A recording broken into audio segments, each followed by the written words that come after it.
Hello and welcome to a live Derry analysis of BBC One's Nolan live show from this past Wednesday, February the 28th.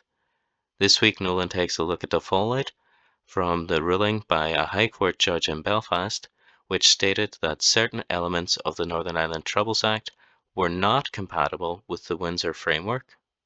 Whilst relaying this information, Nolan tries to imply that this ruling is actually two separate rulings so that he can benefit from supporting the families of victims while also criticizing the act which allowed that ruling to benefit those families, because Nolan is still engaged in a feud with the other side of unionism and does not want to say that the Windsor Framework has done anything to benefit the people of Northern Ireland.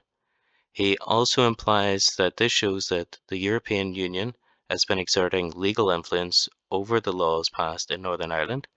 However, the court ruling was that we should have our European Convention on Human Rights maintained in Northern Ireland, which is not overseen by the European Union. It's overseen by the Council of Europe. The Council of Europe has 46 members. The European Union only has 27 members. So by sheer will of mathematics, you can see that you do not need to be in the European Union in order to be a part of the Council of Europe, which oversees the European Court of Human Rights, and which core element of that is the European Convention on Human Rights. Now, people do often confuse the European Union and the Council of Europe. However, with Nolan's budget and research abilities, you would expect that he would have done better. So let's take a look, and I'll be right back with you. The government wanted to give immunity to potential killers and those who had terrorised Northern Ireland in the past. Today, the High Court said no. That's our first debate tonight. There's another massive story. This judgment from the High Court states that the UK Parliament does not always have supremacy. This is an So Nolan will have a legal expert on this episode, and we will see if that legal expert agrees with Nolan that the judgment has stated that that the UK Parliament does not have supremacy. So let's just go back, and I'll be right back with you. states that the UK Parliament does not always have supremacy. This is an example. UK legislation around immunity is incompatible with EU law and therefore. And again, Nolan has stated that the judge ruled that the law was incompatible with EU law, which is not correct. The judge ruled that it was incompatible with the European Convention on Human Rights, which is overseen by the Council of Europe, not the European Union. So let's just go back to Nolan again, and I'll be right back with you. Says this judge, it is struck down and erased. Is that a legal border in the Irish Sea?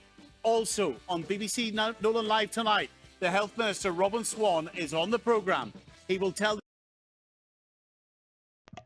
And when he states, is that a legal border on the Irish Sea? There are a number of acts passed by the Parliament in Westminster which are solely for Northern Ireland. In addition, the Northern Ireland Act, if it was implemented, would not relate to crimes committed in Scotland, Wales, or England. It would only provide immunity for crimes committed in Northern Ireland. This is the sort of act that would never be passed in any other part of the United Kingdom. So, whether the judge blocked elements or not, this law would have caused that same degree of legal difference between Northern Ireland and the rest of the UK. So let's see what else Nolan has to say, and I'll be right back with you. The numbers on your screen now, 030 30 80 55 55. Two very big stories tonight. One is the significance of this High Court judgment on future prosecutions in legacy cases. It's a massive issue and it affects many, many victims. But first, a developing story tonight, and it is another significant story, and it's this. The British government and Sir Geoffrey Donaldson told us in the command paper for their deal, quote, the important starting point is that the Windsor Framework applies only in the respect of the trade in goods. The document said the vast majority of public policy is entirely untouched by it. Now, Sir Geoffrey, this is what you've sold to the people of Northern Ireland, so I need the DUP to help me understand. Is the significance of this judgment today that the will of Parliament relating to legacy, nothing to do with trade, can be struck down by EU law? There again, Nolan is specifically asking if the will of Parliament, pardon me, if the will of Parliament can be struck down by EU law. And again, clearly, the European Convention on Human Rights is not EU law. It's a convention upheld by the Council of Europe, which is entirely different and which you do not need to be a member of the EU to participate in. Having supremacy in Northern Ireland, struck down, erased, because the Windsor Framework has supremacy. Is that what has happened in this judgment today? We're trying to get our heads around it. Let's boil this down further for you at home. If that judgment that was made today, deeming that immunity from prosecution, let's say it was made in England, in Scotland, or in Wales, the UK government could have overruled it. But here in Northern Ireland, a High Court judge has said the UK government in Northern Ireland does not have that discretion. How is that not a border down the Irish Sea with regards to the legislation? The legal expert Joshua Rosenberg is with us tonight. Help me get my head around this, Joshua. You're absolutely right, Stephen. The situation is different in Northern Ireland from. So just to clarify there, the lawyer said, you're absolutely right, Stephen. The situation is different in Northern Ireland from the rest of the UK. So that's kind of lawyer speak for saying this one generality that there are differences between Northern Ireland and the UK is where you're right. In all other respects, I will put you right with my statements that will follow. So that's lawyer speak for let me correct you. So let's go back and listen to exactly what the legal commentator says. From Great Britain. What this judge has done today is two different things. First of all, he has declared that certain parts of the Legacy Act are incompatible with the Human Rights Convention. Now, that's something that can happen here in London, any part of the United Kingdom. The government does not have to put it right. That's quite straightforward. The second thing he's done is to declare that it is incompatible with the Windsor Framework, and therefore, as you've rightly said, must be disapplied. This is because Article 2 of the Windsor Framework says that the UK must make sure that there is no diminution of rights, safeguards, or equality of opportunity resulting from withdrawal from the EU. So Northern Ireland certainly, as part of the UK, has withdrawn from the EU, but as you say, Northern Ireland is in a unique position because it still preserves EU rights, but they have been incorporated by UK law, by what we call domestic law. It's not EU law, it's been brought into the law of the United Kingdom. There you've heard the legal expert say it's not EU law, it's been brought into the law of the United Kingdom. You heard the expert state that the problem would be that the Windsor Framework is the reason that certain sections of the Northern Ireland Troubles Act can't be applied, and Windsor Framework itself is an act of Parliament. So Parliament can't contravene its own legislation, and this is when the judiciary comes in to decide which rules are to be applied and how that contradiction between those two acts should be resolved. So Nolan was very unhappy at hearing the legal experts specifically say that this was not European legislation, so he immediately interrupted and will try and reframe the discussion. So let's just hear what the legal expert said again and listen for Nolan's immediate interruption. Ireland is in a unique position because it still preserves EU rights, but they have been incorporated by UK law, by what we call domestic law. It's not EU law, it's been brought into the law of the United Kingdom. Look, this is interesting, but for my simple mind, I need to just look at the core of this. So UK legislation proposed by the UK government, the government of the United Kingdom. The government of the United Kingdom does have the discretion in England, Scotland and Wales to say, look, that bit of legislation, it's not compatible with the European Court of Human Rights, but we're going to do it anyway. But in Northern Ireland, the UK government does not have that discretion. Am I right? You are right in the sense that... There again we have the lawyer speak. You're right in the sense that, which translates to you're wrong, and let me explain how you're wrong. So let's go back and listen to the legal expert explain why Nolan is wrong. Anyway, but in Northern Ireland, the UK government does not have that discretion. Am I right? You are right in the sense that if Parliament were to simply treat Northern Ireland in the same way as Great Britain, then there would be major problems. There would be breaches of the Windsor Framework. There would be disputes between Northern Ireland and the Republic. Parliament, strictly speaking, can do anything. And what this judge is doing, he says, is to apply the laws laid down by Parliament. There again, the lawyer's been very clear to state that Parliament can do anything, and that the judge is enforcing the laws laid down by Parliament. So let's see if Nolan accepts that, or if he tries to reframe that again. I'll be right back with you. But those laws require disapplication, is his word, of the recent legislation, because if this couldn't have happened if the EU had remained, the UK had remained in the EU. The court held that by enacting the immunity provisions in the Act passed last year, the government had acted incompatibly with the EU Victims Directive and the Charter of Fundamental Rights, both EU provisions. That could not have occurred if the UK had remained in the EU.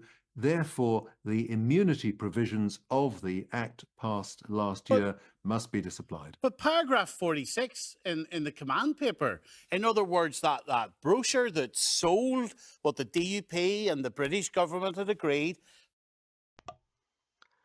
So instead of quoting the Act, Nolan has resorted to quoting what he calls a brochure, the command paper, which in itself is not a detailed index of the Act. The Act itself would be its own explanation, and then any contradictions in the Act would be dealt with in the courts, as have happened. So let's go back and just see how heavily Nolan leans on one paragraph of this document that he himself refers to as a brochure. Brochure that sold what the DUP and the British government had agreed. Paragraph 46, Alison Morris, welcome to the programme. Source, welcome. John, welcome. Alison, let me ask you this first. Paragraph 46 states the following. And look, if I was sitting at home tonight and hearing about paragraph 46, I'd turn on Minder and some other channel or something. But this is important, right? Really important. So this command paper says the following. The important starting point is that the Windsor Framework applies only in respect of the trade in goods. Now, it goes on to talk about Article 2, and you should look it all up in its totality. But that top line applies only in respect of the trade in goods, Alison. How come a High Court judge is then talking about something that's nothing to do with goods? Well, it's interesting because it was the family's lawyers during this case when it was heard last year. I'm pretty sure it was John Larkin, KC, had argued that the immunity provision was incompatible with the Windsor Framework. And obviously Justice Colton has agreed with him in terms of that, because we are a place apart. In this respect, it has worked to the family's favour, the victims who don't want this legislation.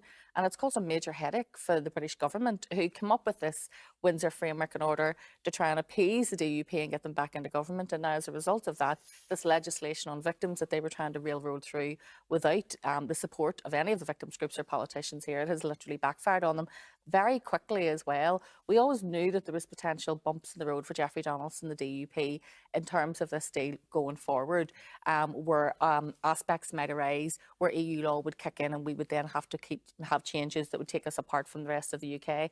But did he expect it to happen so quickly, within weeks? It will give the voices in his party that are against the deal more ammunition against him. In terms of this judgment, I think that the victims are very grateful that the Windsor Framework disavows or disapplies, as Justice Colton says, that aspect.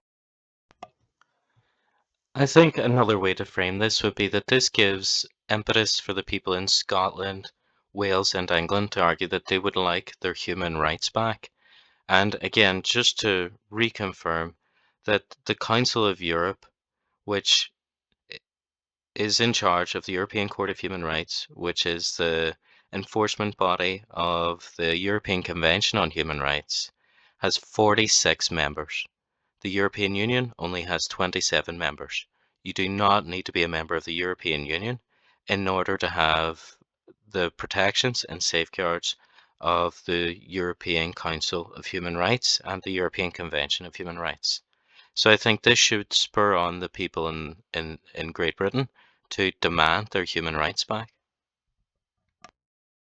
Sorry, Alison, can I have a look at this wording? Can we just have a look at it here? Meanwhile, Nolan wants to go back and look at the same paragraph from the document he himself called a brochure, yet again, only in a different format this time. So let's see what he has. Up on the screen. The important starting point is that the Windsor Framework applies only in respect of the trade in goods. The vast majority of public policy is entirely untouched by it. Like, it's there in black and white. And how is that compatible with a judge saying this applies to immunity?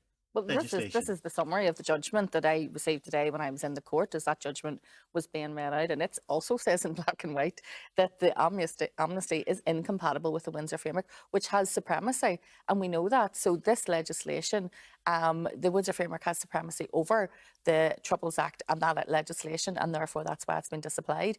I don't think that when the Windsor Framework was being constructed, that the British government for one second thought that it would be used in argument against the Troubles Legacy Act, but it has been, and quite successfully used as an argument against it. But politically, here in Northern Ireland, here's a first example within days of a new executive forming that the UK government, that EU legislation has supremacy, or what is it? The Windsor Framework.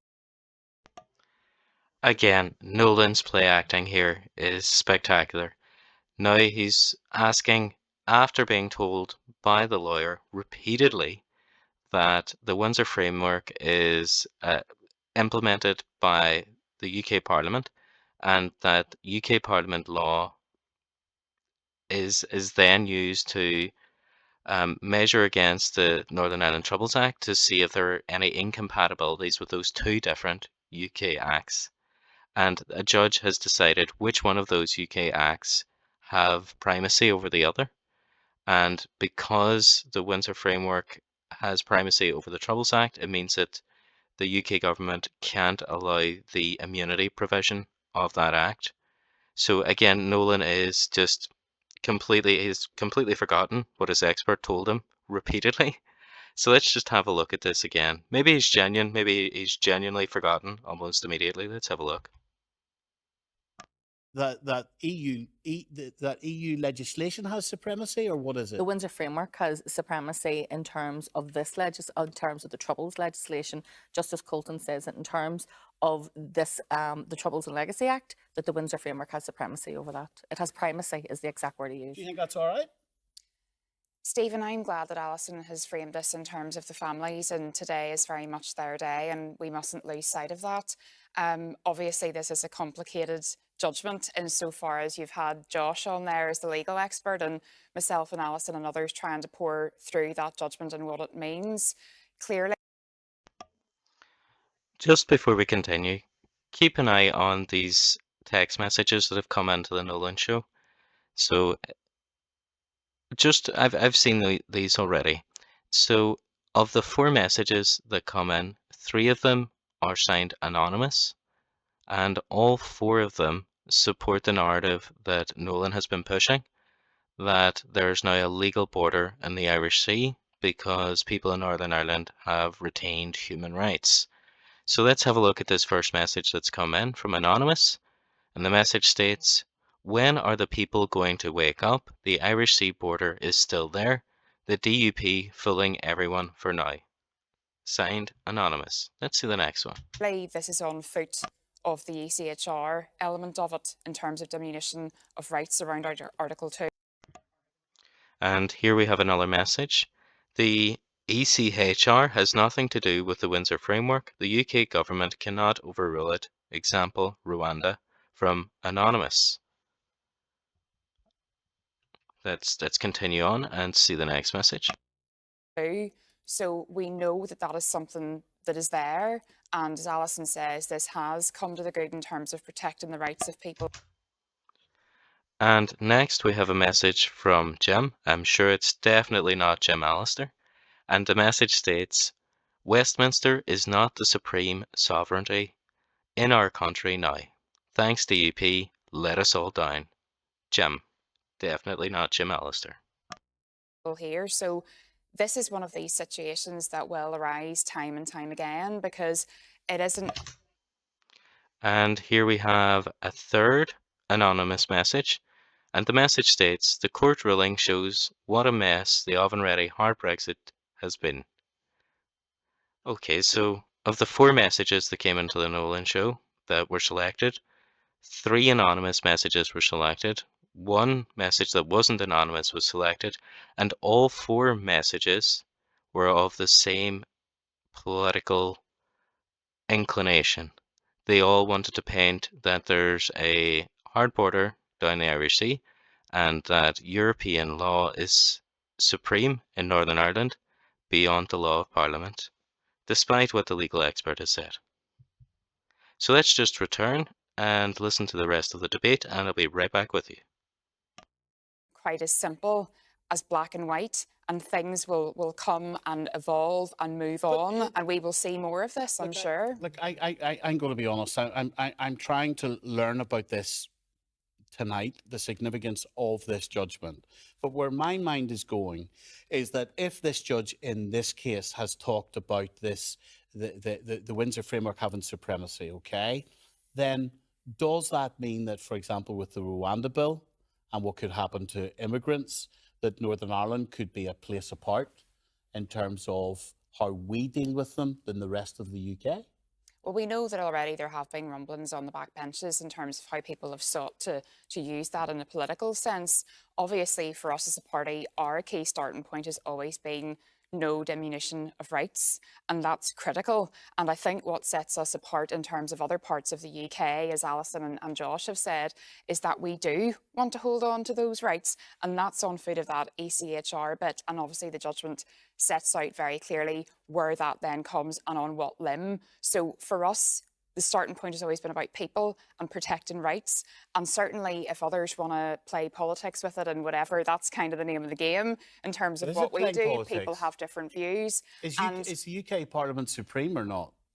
Well, I mean, as we just heard there from the expert, Parliament is sovereign and we are part of the UK. But we obviously have a different setup in terms of what happened as a result of Brexit, and we can step through that. But a very quick version is that that did occur. Then we had the protocol. Now we have the successor to that that builds upon the protocol. And clearly what is coming out now is that element of ECHR, which isn't necessarily community law, but it is something that we are still retaining.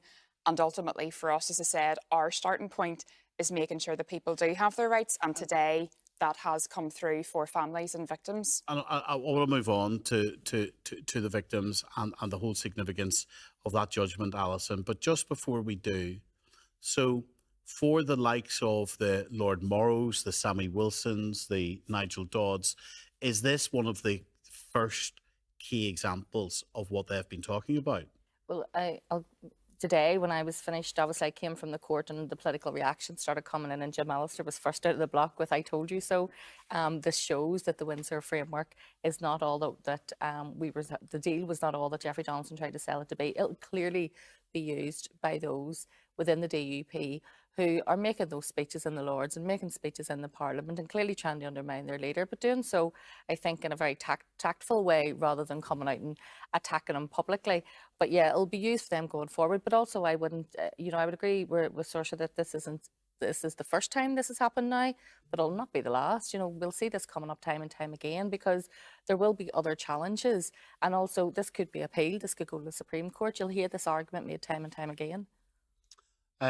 Let's say thank you to Joshua Rosenberg tonight. Thank you, Josh. Let's look.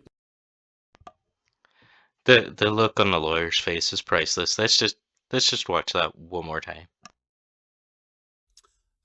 Let's say thank you to Joshua Rosenberg tonight. Thank you, Josh. Let's look now.